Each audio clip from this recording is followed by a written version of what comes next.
can't hear him, but I'll assume that he has heard me. Welcome everybody. If I as chair, I'm a little bit hesitant. It's because my computer's up the creek without a paddle at the moment. My old network is, and I'm trying to do this on an Android tablet and an Apple tablet. So this could be interesting, but we will go ahead anyway. So welcome everybody. I think this may be a shorter than normal meeting because there's only one substantive paper, even though it's an extremely important one. So can we start off with item 1 on the agenda, which is membership and membership update? Bruce, can you take me through that? Yes, of course. I can't see if Barbara Mansfield is here. Yes, delighted that, as reported to the last meeting, Barbara, who's replaced Steve Hemmensley as Newbrook Governor and Representative on Schools Forum, has been able to join us this meeting. So welcome, Barbara. That's the only welcome, Barbara. I'm sorry I can't see you, but very pleased that you're here. Anything else, Bruce? No, that's the only item there, Colin. Okay. Apologies for absence. Audrey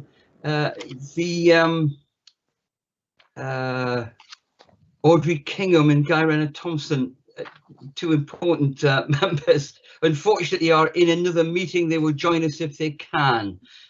We may not see them because this meeting may not go on too long, but they send their apologies.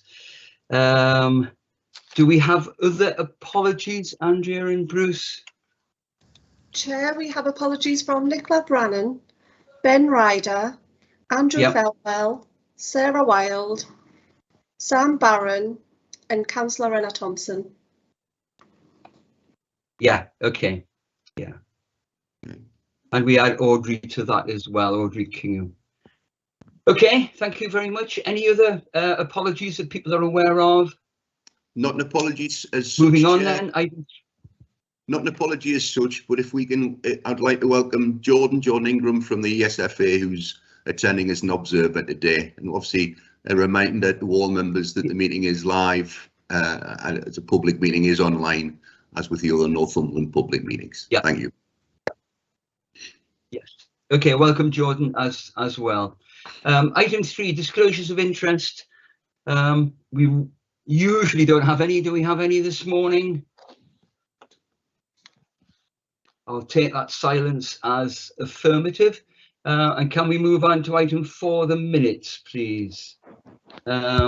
Taking them a page at a time, and can we go through accuracy and matters arising at the same time, please? Page 1, page 2, page 3, page 4,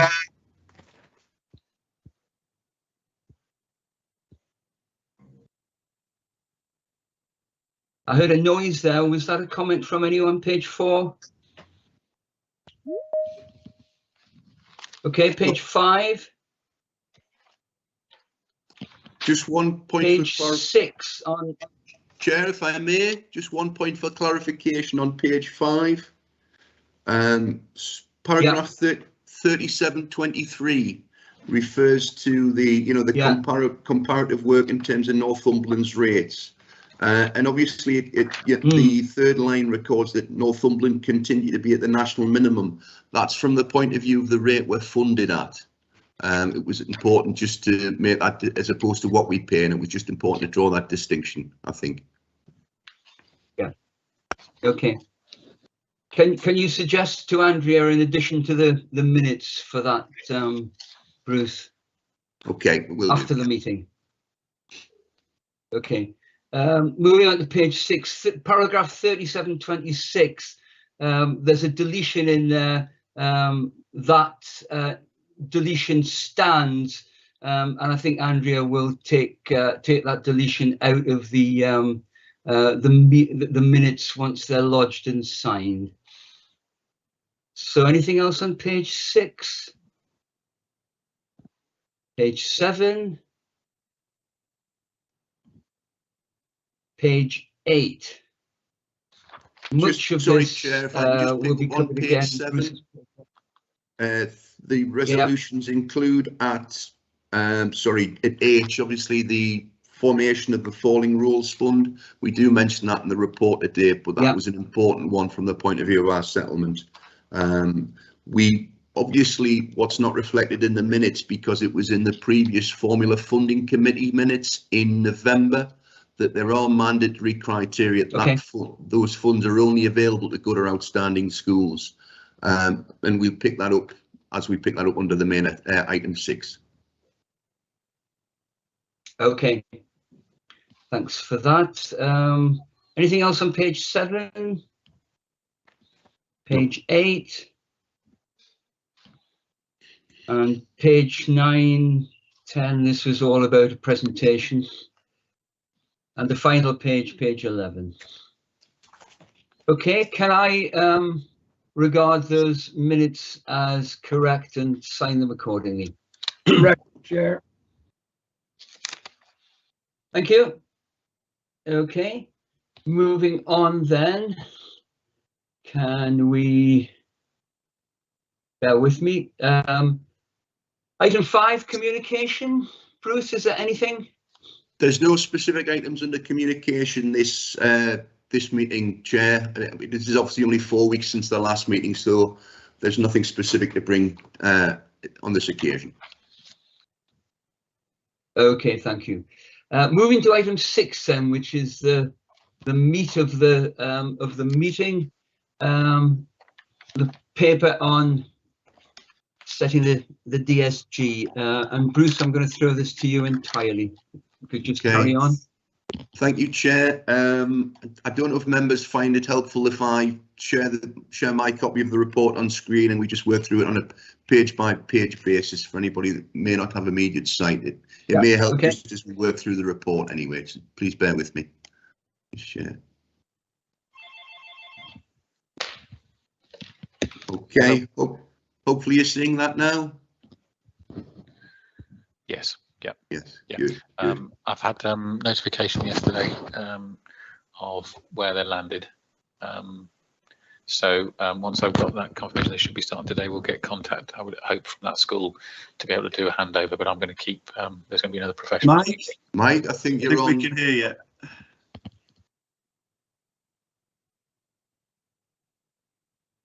Okay, right. Again, page 1 of the report, setting the dedicated schools grant. Members are reminded that the January meeting saw members informed of the overall DSG settlement figures that we received in late December, and we undertook to come with some more detailed budget figures to the February meeting. It's also given us a chance to re-examine 1 or 2 figures in light of the additional high needs funding available. And again, we'll pick that up during the scope of the report. Looking to consult schools forum at this stage, having consulted formally back in November in relation to proposals for this year. I think the key thing we would reiterate at this point is that, you know, that there are hope, and I hope everybody supports this. There are no surprises in terms of the settlement. Back in November 2020, as outlined in the background, we outlined a 2-stage approach to the adoption of national funding formula, where we were essentially closing the gap to those values where we were both under national funding formula, and predominantly that was primary, low prior attainment, and over national funding formula in relation to OPU values at primary and key stage 4, and that's essentially what we've completed as phase 2 as we made our preparations for 22-23. The line. Bruce, can I just? Bruce, can you hear me? Yes. Sorry. Hello, it's Colin. Just for can I just clarify that for the sake of Jordan, the ESFA representative? We've been moving towards the national funding formula for a while now, for several years, and what you've mentioned there about a 2-stage approach is the last 2 steps of, you know, that we hope that would finally take us there. Yes, and that's obviously been well documented through forum and on the schools forum website, Chair. You're quite correct. Thank you. Again, the final line of the report outlines that we reiterated the support for that approach again in November 21 and says the vast majority of formula values in line with national funding formula for 22-23. The only areas where we were now slightly out of kilter with national funding formula is essentially around the use of the mobility factor. That's not something we haven't used historically in Northumberland. We've introduced it at a 50% level. So again, in keeping with the previous principles we agreed for 22-23, and we'll look, funding permitting, to fully adopt that for potentially in 23-24. There is obviously still a requirement to meet the minimum funding guarantee levels, and we set our minimum funding guarantee at 2% following consultation. We still, therefore, as outlined in the report, require an element of capping and scaling because of changes in formula values, but we've set that at the very high level of 13% before a cap is introduced, and any benefits over and above that are scaled back by 50%. So again, we are out. The only places we are out of line with national funding formula now is very much around the margins, Colin. Very good. Okay. A lot of hard work going into that. Again, looking at page 2, going through on a block by block basis. And again, I need to draw your attention to 4.1 because it's an important one and one that's beneficial for schools. Historically, and again, those of you who've been members for Schools Forum for long enough will remember a specific disapplication request going back 4 years for us, a 1% transfer to the from the schools block to the high needs block. We've reduced that over the last 2 years to 0.5%, and the original consultation papers in November, and which went to Cabinet, looked for a maximum of 0.5% this year. Obviously, having had notification of the additional high needs funding for 22-23, and again, after some work with Abby and our corporate finance team and looking at the budgets, we've decided that we're going to reduce that request from the schools block from 0.5% to 0.25%, a quarter of a percent. And we will essentially, what that means in practice is the additional 527,000 is distributed through the funding formula.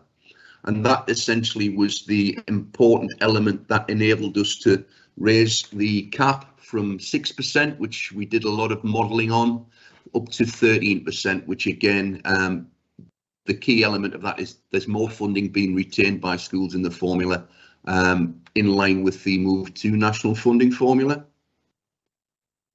And obviously we reflect those levels of that reduced level of transfer in the high needs block figures as well. I'm stopping to see whether or not there are any questions arising from that. Otherwise, we'll just move on to 4.2. Okay, excellent. 4.2. We've had a long-standing disapplication request in relation to a principle where any school where essential school premises are the rent is more than 1% of the school budget share or the school grant figure has been funded as an exceptional factor through the schools block DSG.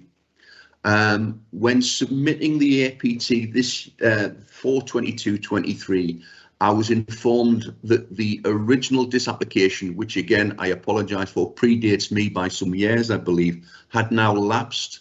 So we need to again resubmit a further disapplication request in respect of that.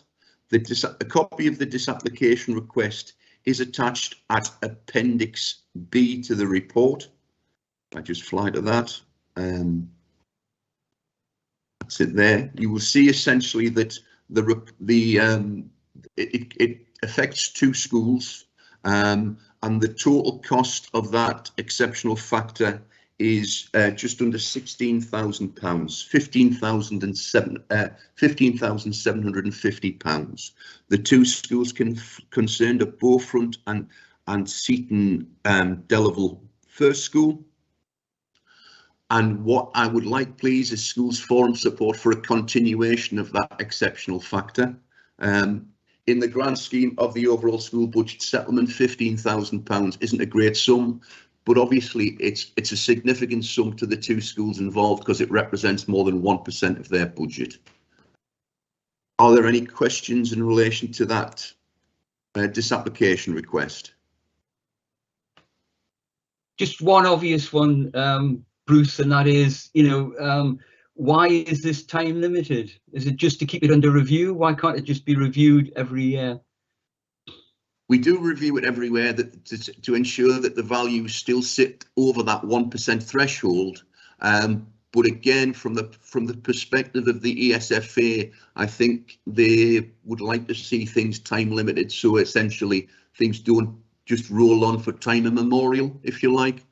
I think again, yeah, okay, yeah, there will be a natural point where if the rent is fixed and the school budget shares continue and increase, they will then it will no longer be 1%, and clearly it would need to be reviewed at that point.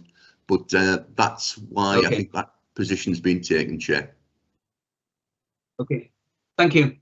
Can we assume support from that from Schools Forum then? Okay, thank you. Again, a reminder, section 4.3 of the report, the additional sparsity funding. We forecast at that point there would be a potential £0.719 million increase in funding to Northumberland schools in respect of that. Members will recall that's something we've campaigned for and pressed for a number of years now, and made a previous disapplication request to pay sparsity funding on the basis of road distance travelled rather than the previous as the crow flies measures. The final figures, and obviously once the date has been updated for this year, has come through, and the final sparsity element within the formula is 2.612 million. So again, that will make a difference to Northumberland schools. 4.4, and I apologise for the wrong heading on this report. This deals specifically with the new Falling Rules Fund, which after discussions with Formula Funding Committee back in November, we brought information both to November's and January's meeting in respect of that. We've set aside a relatively modest amount for a growth fund of 25,000 for 22-23.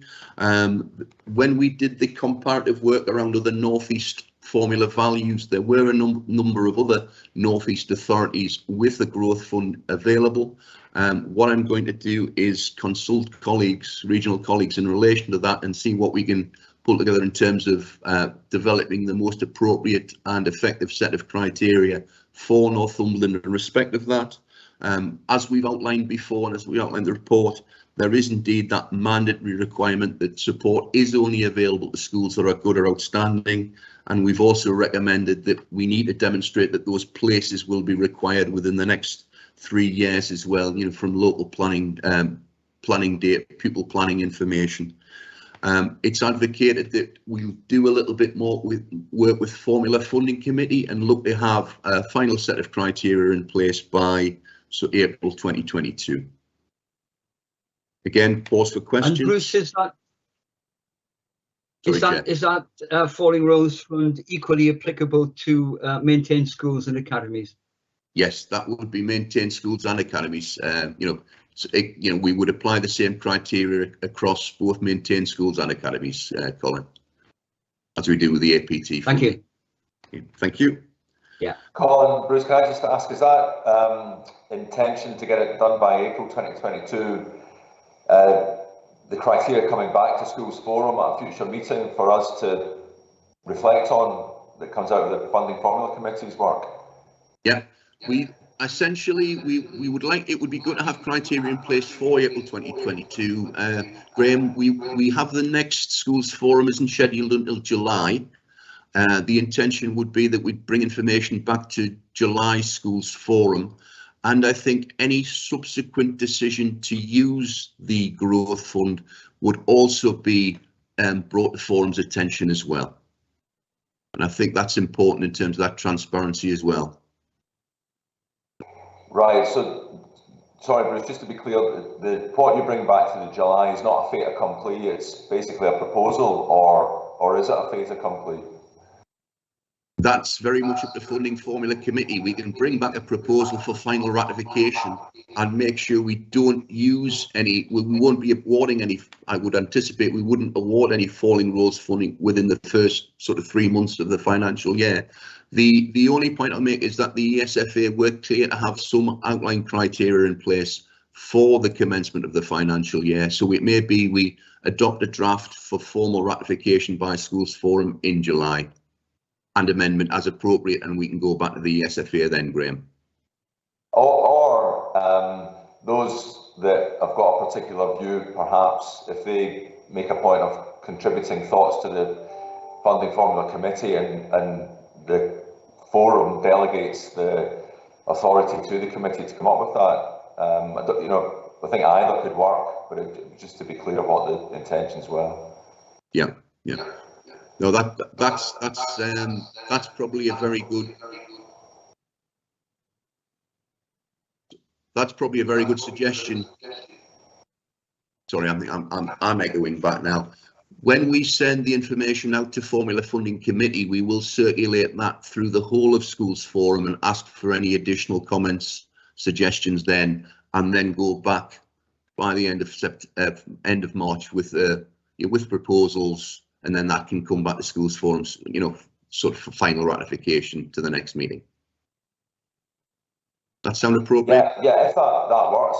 I'm not saying that it needs to come back necessarily. If Colin, you and the wider forum was happy for it to be delegated, then it wouldn't necessarily need to come back. It was just the opportunity to contribute to that. But if you're happy in terms of your timelines, and in relation to the ESFA, that the July meeting is fine before it gets ratified, then that's fine. I think we'll bring it back to the July meeting for information, but look to get something in place by, you know, asking for contributions from the whole of the forum during that March period when we're looking to, you know, do the work with Formula Funding Committee anyway, Graham. Yeah, all right, thank you. Okay, thank you. Anything else in terms of the Falling Rules Fund? Okay, paragraph 4.5, change to Nndl. Again, it's just an important one to highlight particularly for school members at Schools Forum, and we'll cover that in communications with the school budget share statements. While there's no anticipated financial impact, there is a change in the way that Nndl bills are going to be funded and paid for 22-23. This is essentially going to be done centrally between the ESFA and the local billing authorities, obviously Northumberland in our case. So schools won't get that element of the funding sort of passported onto them, if you like, and subsequently won't receive a bill, or a bill at least they need to pay from the local billing authority anyway. It will make it, obviously, it will make a difference to the net amount you receive, but shouldn't impact on the overall funding levels. Bruce, I'm amused by this and intrigued. Do we have some schools that haven't been paying their council tax? Not that we're aware of, Colin, but essentially I think, you know, again, we're certainly in terms of academies and individual academy trusts are responsible for ongoing correspondence, individual correspondence with the local authorities. I think the intention is that it just reduces some of the administration involved in that. Yeah, quite. Yeah. Okay. I'm just speculating here. I just wonder if this is the start of other things that might follow in that direction. But let's not get bogged down on that. I was just intrigued. Okay, it's an interesting point. Okay. Again, what we will do, and I'm conscious looking at the calendar, it's 16th of February as we speak. We have a commitment to get the budget shares to our schools by the 28th of February. We do not yet have final ESFA approval around this. I'm hoping that will be forthcoming very rapidly after today's meeting, but we have been in ongoing discussions with the ESFA and I think have managed to satisfy any queries that they have had in relation to that. The reference at the bottom of this section 4 highlights the breakdown at Appendix A, which is a good one-page summary of the DSG settlement for this year. Highlighting also the de-delegated sum of £459,000 again, but as we always say, that will be subject to change following further new academisations. We know there's certainly some due effective from the 1st of April, so that is subject to ongoing review. Okay. Again, highlighted to Schools Forum that the funding formula values reflected in Table 1 will be the subject to final approval, the final values used during for 22-23.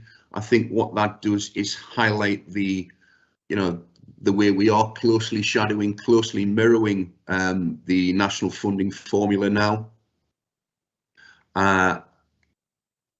Again, you will see the difference in terms of the low prior attainment figure this year has increased by £290 to match funding formula.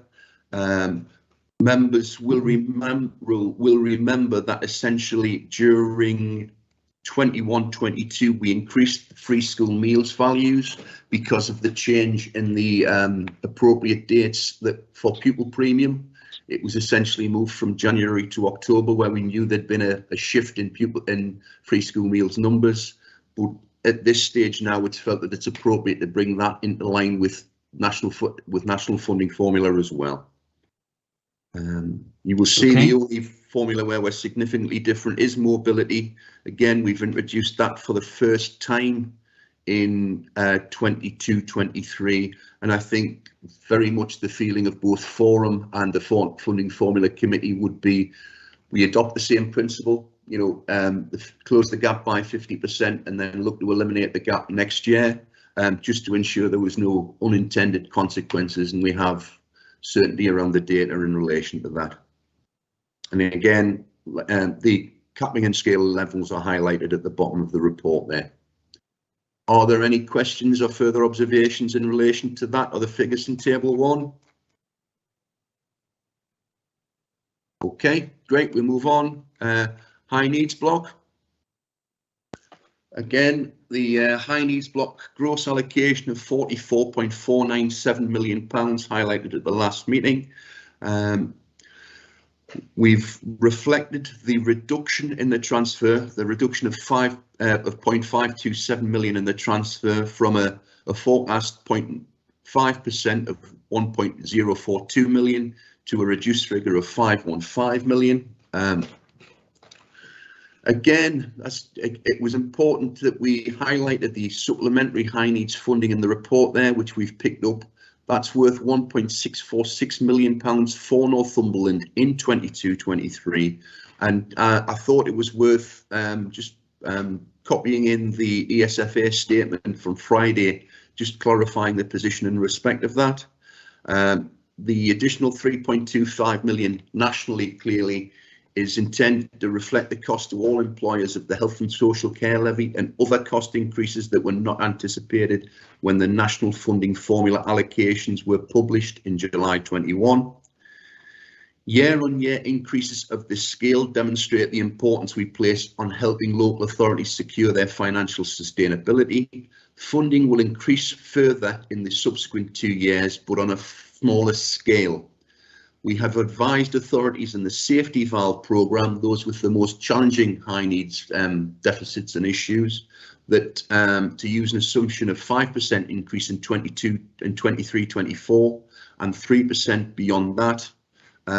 Again, other local authorities may similarly want to reflect an appropriate future assumptions to use in planning ahead. Again, that's the ESFA's word mine, but that is helpful in helping us look again and re-examine medium-term sort of plans in terms of high needs funding.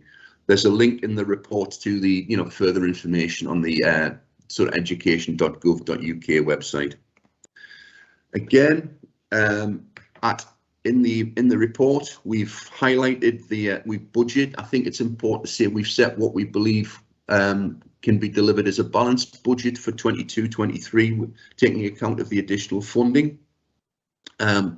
A couple of areas where we're proposing changes and we felt it was worth highlighting to Schools Forum today.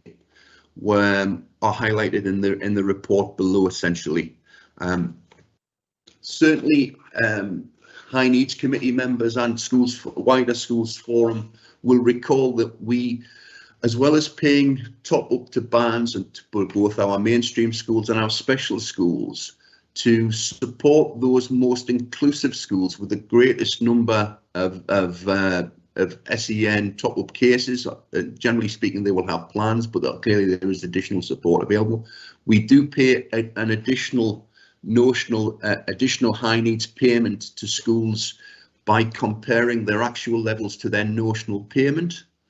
I'm just going to highlight on screen, again, the calculation behind that, which again is in the SEN policy that was approved back in 2019. Again, what it will do is count any pupils who are receiving funding as part of a formal assessment which has been through commissioning panel. It's important to highlight that at this stage, pupils who have simply been recorded as having some SEN support report requirements, which is K code in terms of the school census reporting, wouldn't be considered or counted in that respect. So again, 5 schools highlighted in terms of the report here. To take the example of School A, they have 8 funded pupils with receiving various forms of top-up funding. We would look for the school to provide the element 2 funding at £6,000, £48,000 in respect of that. That school's notional SEN budget was £68,000, so they wouldn't receive any additional aggregated SEN notional support. Neither would schools B, C and D, but School E is highlighted in green, where essentially they have 8 students. Their notional figure is only £27,000. There is a difference there of nearly £28,000. There is a difference there of £20,000. So that's what that school would receive over the course of the year. We again look at figures on a termly basis on that base, and that I think has been appreciated and seen as a good way of supporting those schools who have high levels of inclusion. Now, if we go back to the report, sorry, just bear with me. 2 stages. We've done some modelling based on 2-stage approach around this, looking at how we calculate the notional SEN figure, and then how we set an appropriate threshold to access additional SEN funding. Again, the breakdown was historically, Northumberland's notional SEN figure has been calculated on the basis as outlined in the report there. 35% of all deprivation funding, which included free school meals Forever 6, and the ADATI postcode based payments.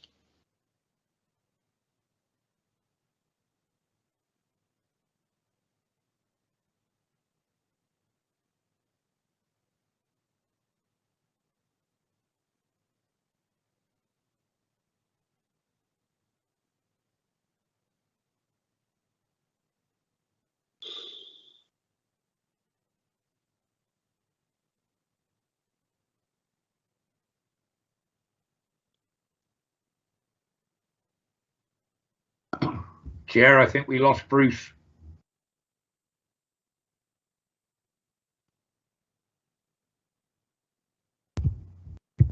I thought we lost.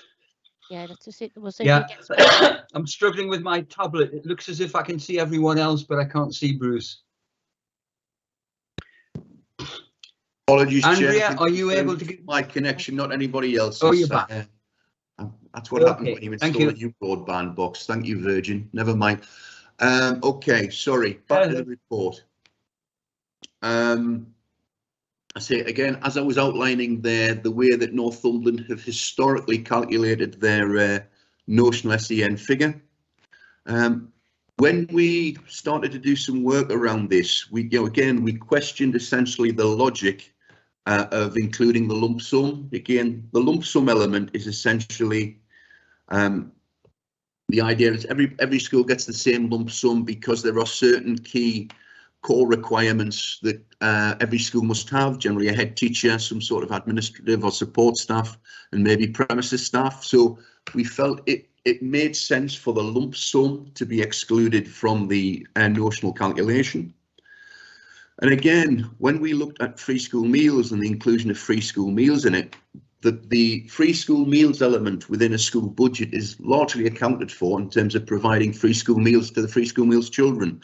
We again considered that specifically the current free schools meals element should be taken outside of the, should be excluded from the notional calculation as well. But we have included the other elements, i.e. the Forever 6 and the ADACI and the lower prior attainment funding. Having considered that, we then moved on to evaluate what an appropriate threshold was to access the additional notional high needs funding.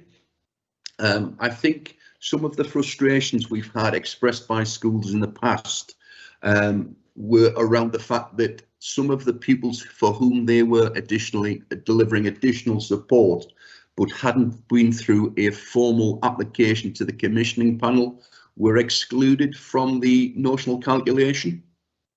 And again, so that, you know, those representations I've seen made time and time again by head teachers when we've been looking at high needs funding in relation to that.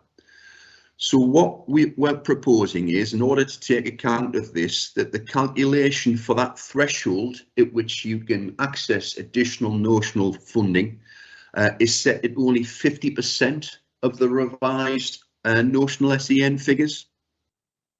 So there is therefore an element of their notional funding that is available both for students on SEN support as well as students on plans and elements of top-up funding. We've done some initial modelling around this, and what we anticipate is that this will involve the distribution of an additional £320,000 per year to schools. I think we highlight there's potentially another 30 schools would then benefit from this. We haven't shared the information at this stage to Schools Forum because I'm conscious it's based on summer 21 data at this point, and we would like to look at that again with High Needs Committee. But we have made provision in the High Needs budget, which is attached at Appendix C, in respect of that. Again, as we've said, you know, there may be some short-term additional work for Formula Funding Committee in consultation around the development of the falling roles criteria. That's something we would like to ratify and work with our High Needs Committee with over the course of the next month, next 6 weeks, to ensure that they're happy that, and again, I think some of our sort of staff have been taking a little bit of a straw poll around the county, around the borough in relation to this. The initial feedback we get is very positive, but we'd like just to, you know, embed and test that with High Needs Committee further prior to rolling that out for 22-23. Again, I'm going to stop there and come and stop sharing my camera in case there are any questions or points arising from that. There's a Nicola Threlfall, thank you. There's a comment made in the chat bar there, which recognising the high levels of support costs given to SEN support children is really positive mood to help support inclusion. Thank you for that, Nicola, much appreciated. Are there any other comments or observations anybody else would like to make at this point? Bruce, can I just come in and say, I would echo that in the sense that the rationale behind the proposal seems strong and has been well thought through, so thank you for those involved in that. One other dimension to add in perhaps is the amount of top-up funding itself, which as far as I'm aware hasn't changed in the last 6 years, so we've got the 2k, 4k, 6k and so on. So I would advocate that perhaps being looked at if there's a bit more money in the pot. Yes, I know. I'm aware of that, Graham. I think it was about looking at the, you know, what we could do in a shorter space of time with a finite amount of money. I think that is again a piece of work over the next 12 months for High Needs Committee to look at what we can, you know, to look at the impact of this work, but also on the wider mainstream bandings. I think it's a fair point you make, and you know we haven't looked at that, and it's an issue for many other local authorities as well. Yes, that's a fair observation, Graham. Bruce, I'll just come in as chair of the high needs blocks. We'll take that on board, Graham, okay, when we meet and everything like that. So thank you for bringing that to our attention. Okay, thank you. Graham, thank you. Bruce, Colin, what you're saying essentially is that we're able to consider this this year because we are in a better state than we anticipated with the increase in high needs funding. In a nutshell, Chair, yes, we are. I mean, obviously there's a number of factors in relation to that, and not least of which has been the additional investment in high needs. You know, we're aware that the increase in the high needs block has outstripped school funding over the last few years anyway. Again, there has been sort of, so yes, is the short answer to that.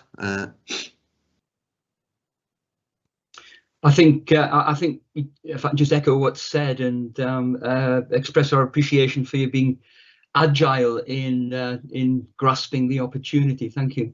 And I'd just like to thank Neil Rogers and Alan Hardy, because they also added additional supportive comments in the chat bar. Again, we'll get something out through a High Needs Committee, copying the rest of schools' formula in relation to that, and hopefully look to get that implemented as soon as possible in 22-23. Going back to the report, members will remember that essentially we agreed the early years, both the overall funding and proposed new hourly rates at the last meeting. We took that as part of the information in the January meeting rather than February, to allow all of our providers, including our PVI providers, to be informed of that as soon as possible, you know, to enable them to plan better, essentially from April 22.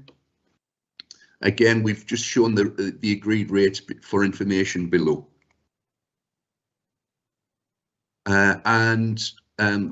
Last but not least, the Central School Services block, newly created block. Members will remember that this is essentially made up of two elements: the ongoing statutory responsibilities of the council, such as place planning, such as the admissions, and also a cash sum for historic commitments arising from long-term capital borrowing, enhanced in terms of pension commitments. So essentially the overall funding for 22-23 has actually fallen by £303,000, or 11%. We were aware of the ongoing fall in the historic element, and that was anticipated. And to an extent that mirrors the unwinding of long-term costs arising from capital and termination costs. The reduction in the pupil element was,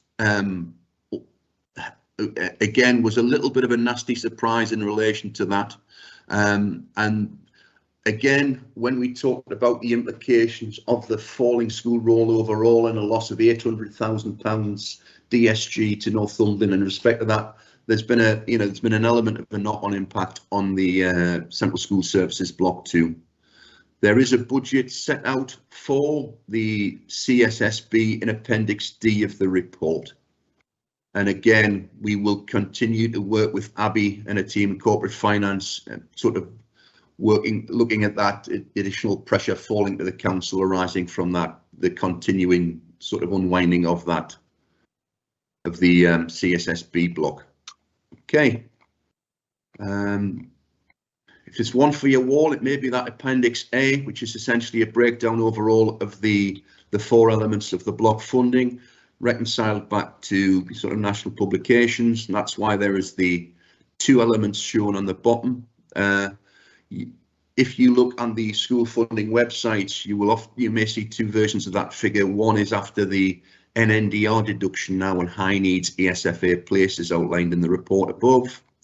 A copy of the disapplication request we've already been through, and again the proposals for the 22-23 high needs budget.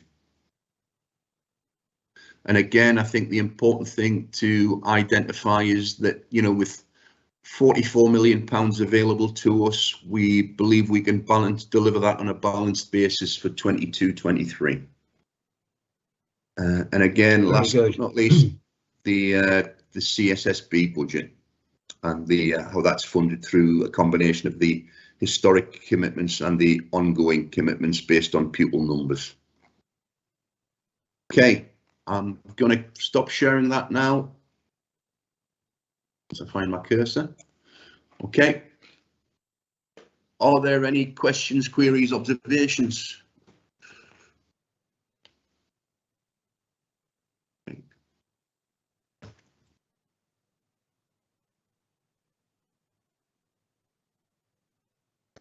Well, in that case, if we can go back to the, you know, the recommendations of the report.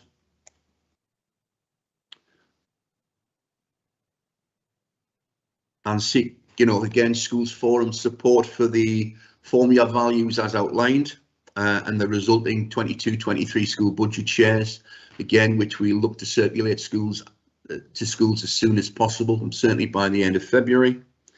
So we got support earlier for the late disapplication request in relation to the exceptional premises factor for Seaton Delaval First School and Beaufront First School respectively.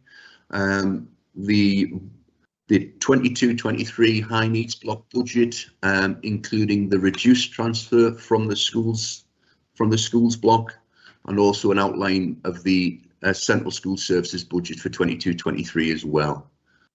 Seek forums support in relation to those, or any questions or dissensions? I think you have that. I think you have that, Bruce. Okay.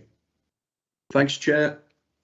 And unless there are any further questions, shall we move on to the next sort of final item, the work programme and any other business? Okay, great. Agenda item 7. Okay, can I just, Bruce? Bruce, yes, sorry, it's Colin again. I'm sorry, this is getting a bit. The link is very poor. Just to say thank you to you and all the other officers. There's a great deal of work gone into this, and I think you've handled it well. Thank you all. As you say, moving on to the next item of business, which is the calendar. Bruce, anything you want to say there? The work programme. It looks very much like the work programme we brought to you 4 weeks ago. I'll be brutally honest in relation to that. I'm working with Andrea to set dates for the remainder of the 22-23 academic year, and we'll certainly circulate those ahead of the next meeting in July. You know, probably we'll look to do that certainly by the end of March. So you've got the next 12 months within your diary in relation to that. Okay, can I just ask Bruce if it's a long time till July and there's some key work going on with the 2 subcommittees before then. Are we happy that we can wait until July for any ratification that's necessary? I know you've covered that earlier in the meeting. I'm just asking for you to reiterate that. Yes, I think again through the you know, we've agreed the overall budget at this point. We've agreed that, you know, Forum is, you know, does delegate certain powers and roles to both the Formula Funding Committee and High Needs Committee. Essentially, it's looking at just the mechanisms by which we're using high needs funding. What we will do, rather than trying to compare diaries and get everybody together, when the information goes to the respective committees in respect of that, we will copy all members in to that information, so they will see it anyway, have the opportunity to comment, and indeed, if we need to pull people together for a specific meeting, whether virtual or in person, have the opportunity to join that meeting. But essentially, you know, we got the approval of Schools Forum and how we set the budget. It's just ensuring that how we then go around implementing that is as effective as possible. Yeah, yeah, I'm content with that. Thank you. Okay, great. Right, any further comments on that? Moving on, I have no items of urgent business. Anything that anyone wants to raise urgently before we close the meeting?